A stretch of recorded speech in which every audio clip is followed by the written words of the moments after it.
Attribution. And that's in particular when you're inside a Google Ads account and you set up a conversion action, you've got three types of settings inside the conversion action of click through, engage view, or view through.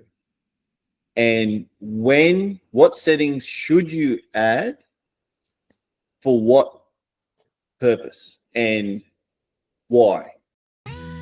Yeah. You know who it is. 3 gurus on the mic, no matter where you live. Turning up the volume, ignite the light. Curry cheese and Vegemite. We're bringing you the ads that'll ignite. Tips and tricks to get it right. Every week we take flight.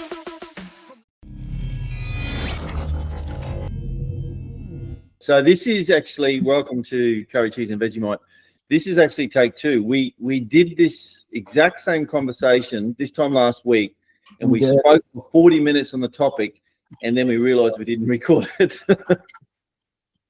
So a better feeling. This is take 2. And this is something I think a lot of people are interested about, and it's attribution.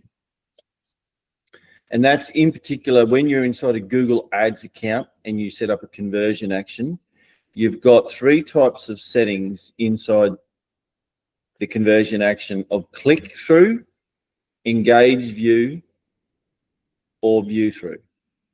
And what settings should you add for what purpose and why? So, Osama, you were very fervent last week about your take on attribution windows and the click through, view through, and engage view. So when you're setting up a conversion action, what settings do you put for click through to start off and why? So it depends on the business. For example, if I'm starting with a very well-established e-commerce brand that has some brand equity in the industry, then click through, I'll just set through whatever window is already maxed out. So like 90-day window, I think that's it. But the engaged view, I will set to 1 day for YouTube. And the way I like to run YouTube is just YouTube. I don't know where I was going with that, but I like to run it on a 1 day window, is because what Google likes to do is go after any low-hanging fruit. And when you have something like Facebook, or I don't know, let's just say TikTok as well, spending 5 times Google and sending an insane amount of traffic, Google's tag is on the website. It's going to recognize that user. It's going to recognize them on YouTube, and it's going to start showing your ad to that user. So someone that's already been to your website is not going to be a new user then. So what's going to end up happening in a lot of those case scenarios is that YouTube will start showing up to those people.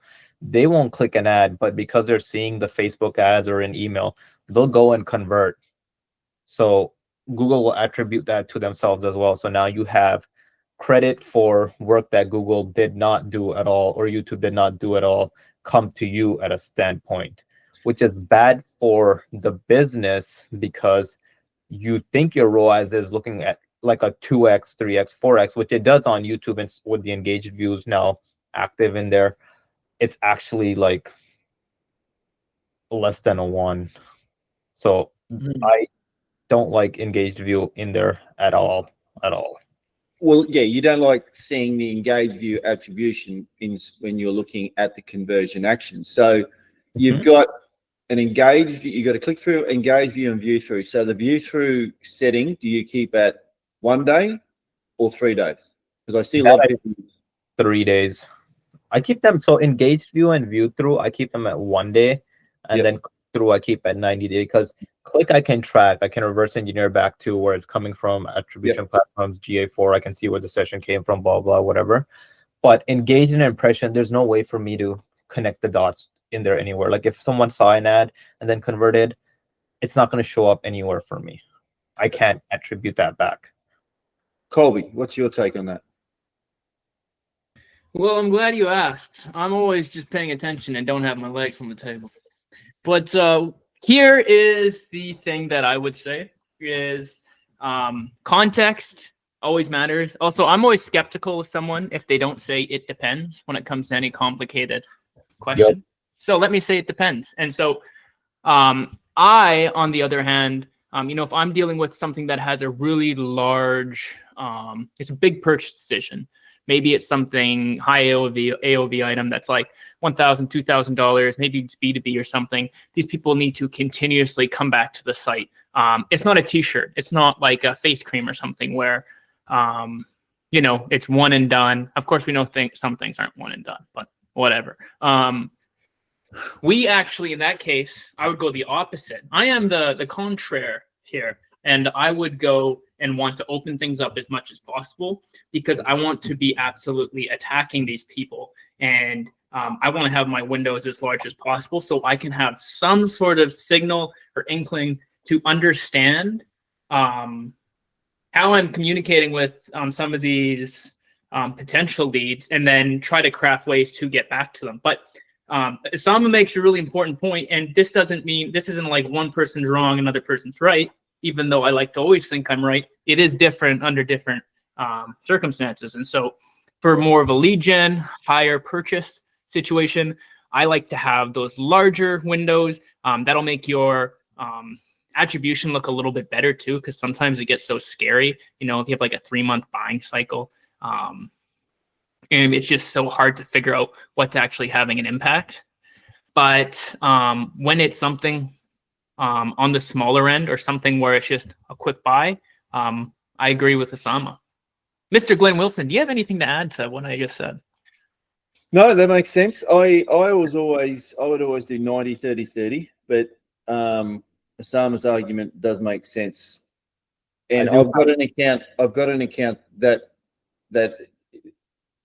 I've got YouTube campaigns running and they look great, but as soon as you segment by conversion action, you can see that there is engaged view attribution, which whilst that's maybe where they started their journey, but at the end of the day, if someone sees you in an ad, but eventually goes down the track and completes the conversion action that you're optimizing for, that's not a bad thing to be able to see that. Whilst click-through intent is still good and a higher intent based, people have still got to become brand aware. They've still got to somehow see you.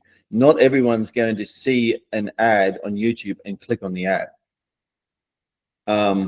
Whilst that forms a stronger intent, still being able to become aware, and then, I was aware of that brand, but maybe down the track through another source, they eventually got to the role that you were wanting to do, maybe a purchase. Having those insights as an engaged view conversion, it might give better feedback to a campaign and allow you to find perhaps maybe newer customers that you might not have been able to acquire. I think that warrants a test, to be honest. To have 2 different conversion actions running. I don't know how we do it though. 2 primary set at different engaged view windows. I know Osama showed in the last time we did this for nobody other than ourselves, Osama showed that metric that he built and how he optimized. And I thought that was super interesting. Yes. So let's put you on the spot. Yes, thanks for putting me on the spot, Colby. But what I do is I don't have the screenshot anymore and I can't show it. It's not my account. But what I can do is show you how I build it. So what I tend to do is look at it from what do you call it? ROAS by time, click based. Oh, I already have it built out. This is built out from last time, guys. When we thought we were recording and we weren't. So essentially, if you look at this, and if I break it down to Glenn's YouTube videos, Glenn's ROAS by time doesn't exist because he doesn't track this one. I need an account that does. But let's break it down how we make it first, and then how to use it essentially. Well, it's conversion action by time. Yeah. There is a ROAS by time in there, but it's the conversion action by time that we're looking for YouTube, because my YouTube campaigns are all optimized for leads. Yeah. That's why Glenn doesn't have a ROAS, guys. But breaking it down, the way you usually get the ROAS by time, click-based, is you look at all conversions, and then you get your conversion action in here, whichever one it may be from the right. And then you go down to add event types and click-based. And now it will only count for click-based conversions, and you'll get your click-based ROAS out of this divided by cost. And that's how you get that. The reason we do all conversion value is in case, like Glenn said, he wants to track something else, you could do it with that. I usually just go with the same one. Yeah. I also do it for the sake of in case we ever change the conversion action. Yeah, if it's not a primary, because sometimes you want to track other things that aren't your primary, and if you do all conversions, then you just have to worry about it. So do it that way. So if you want to see that metric of the conversion action, even though it might be a secondary, do all conversions, and then you'll see that metric. Yep. And then you have the other metric, CPA by time, on a click basis, which you can keep track of. Same thing, cost, but then you have all conversions, and then you have your conversion action. In this case, it's request a quote, and then you do add event type and clicks. That's it. Now let's see if Glenn, can we look at CPA by time? Yes, if you go down all the way to the bottom. No, this one. No. Oh, okay. Let's look at last 30 days. Let's see if Glenn's is getting better, or do I call out Glenn on this call? Hey, not bad. It tripped up. Let's go last 60 days. Oh, another good thing to know about YouTube is always look 2 to 3 days back, because it still takes time for it to pull in the data. And then Glenn's CPA by time week on week, Glenn is coming down nicely. Yeah. He did last week, didn't work. Or it's still just data coming in. Yeah, this is like more recent. So This is more recent. This is like 3 days. So whatever Glenn's been doing here with these, it's been working. So it's coming down, and you can do the same thing with ROAS by time. Give it some time, and then watch it come down or go up. Like you can keep track. Like this one, you can see it's coming down. ROAS should go up like that. And then if I compare it to spend, whoops, what happened? Oh, there we go. Let's add cost. we saw your secrets. Right. We know everything about you. Yeah. Cost is going up by this. Dun, dun, dun, dun, dun. Not at the end of the week yet. I know. I'm trying to pull it back. There we go. Can you guys hear a remote control in my background? Remote control car? No. Okay, cool. Let's just leave it at that. Anyways, so you can see cost going up with Glenn, which is great to see, and his CPA by time on a click basis coming down. So his campaigns are actually getting even better over time. So you see this, and that's, we have been scaling this campaign, but we are moving into the next 3 months is a peak period for the client. So the leads are going to be a lot more better. They're going to be more prevalent. Same time, this time last year, we were scaling into for the next 3 months. So of course we were expecting this to happen. So that's why we're getting more aggressive with spend, and the CPAs are coming down. but whatever, like with spend, his CPA are coming down. That's a great thing. Cost is going up, CPA is going down. I mean, that's the perfect storm. You're spending more, and your CPAs are coming down at the same time. That's great. Mm-hmm. Yeah. I concur. I think I'll stop presenting. No. You know, I think the sad thing about losing the last presentation is I had a lot of funny jokes in it, and not a single one of them was recorded. It's very, very unlike you to be funny. And conversely now, lead gen, conversion windows. Wait, before we get into that, with the engaged view and view through, if it is an e-commerce store running only Google Ads, then yeah, max them out. Take all the credit because there's no other source of traffic. Yep. Yeah, it's nice. If you're just doing Google Ads, you have it good. That's the only thing. It's just, but that's very rare these days with so many multi-channel options available. You got Meta, Instagram, TikTok, Pinterest, Truth Social. All of those. So if you're just doing lead gen, your click-through conversion window, what are you doing there? Are you just going 7 days, 30 days, 90 days? What are you doing? Oh, I have a thought on this. Since Colby is more lead gen than I am. I thought I said it. I thought didn't I cover this? Well, Okay, you did say it depends. I was trying to segment the conversation. Okay, let it go. Purchase and the purchase, e-com and lead gen. Yeah, So, no, you're smart. You're organized. I like chaos. All right, I'll go. So I have a thought. It depends on the business. It depends on the business. See, notice how he said it depends? That's how he knows he's smart. It depends on the business. My experience, and I'll speak from my experiences from the service-based industry. And just for context, we were spending $750,000 a month on it. So I do know what I'm talking about. But don't listen to Colby. Everybody should just listen to me. But 750, no, that's not. So what we were tracking was calls. It's a service-based business. So what they care about is call volume and leads, right? The issue with calls, let's just take it as plumbers, electricians, and HVAC people, is that people will search stuff and then they'll call them. Cool. A day later, they'll call again. Cool. A day later, they'll call again. And then they'll convert on like the fourth day. Now, my ad got 4 clicks. And because it converted 4 times, it counts as 4, but it's the same customer. That's inflated numbers, right? So get where I'm going. So what I like to do with these windows is I don't run in YouTube much. Well, I do run YouTube, but for different reasons. But for my campaigns here, I change the click duration to how long I'm willing to wait for the customer or the client is. Like a customer is like, well, first I changed the conversion action to account for only once, and then I changed the window duration to 30, whatever the client's comfortable with the customer reaching out again.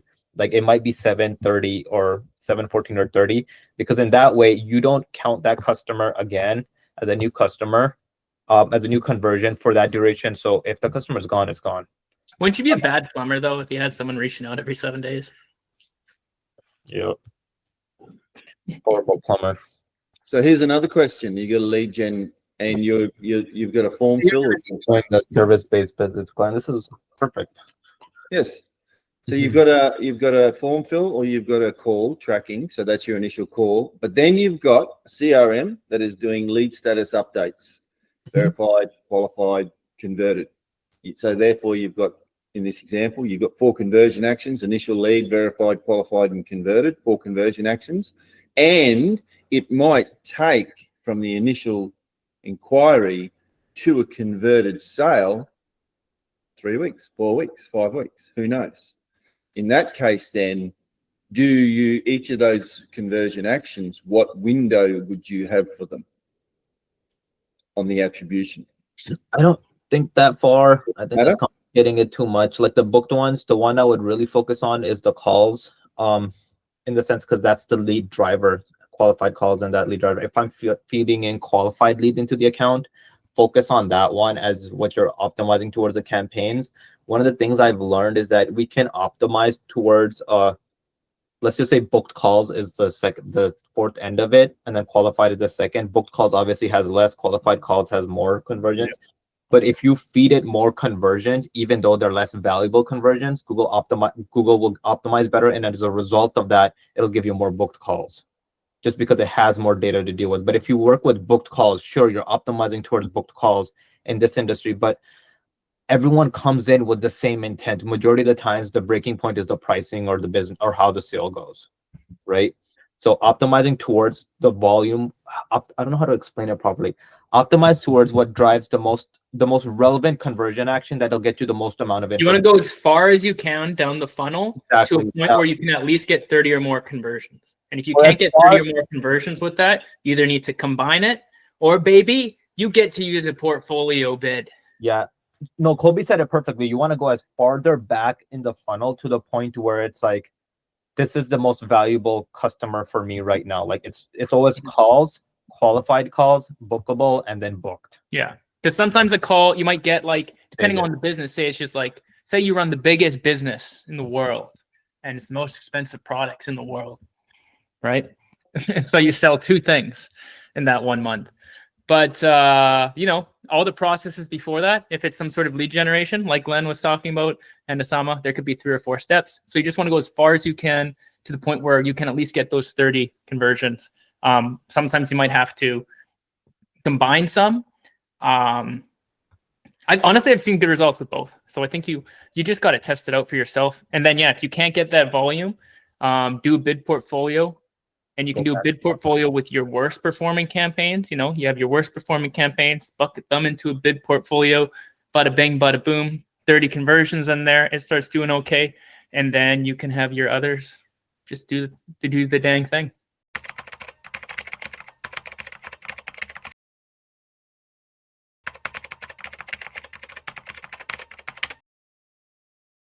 There are so many use cases. I'll give you all of Smart Shopping. All of the Smart Shopping campaigns that we ran before it segued into Performance Max, we would use First Click because Smart Shopping was a customer acquisition mechanism. And then the remarketing happened elsewhere.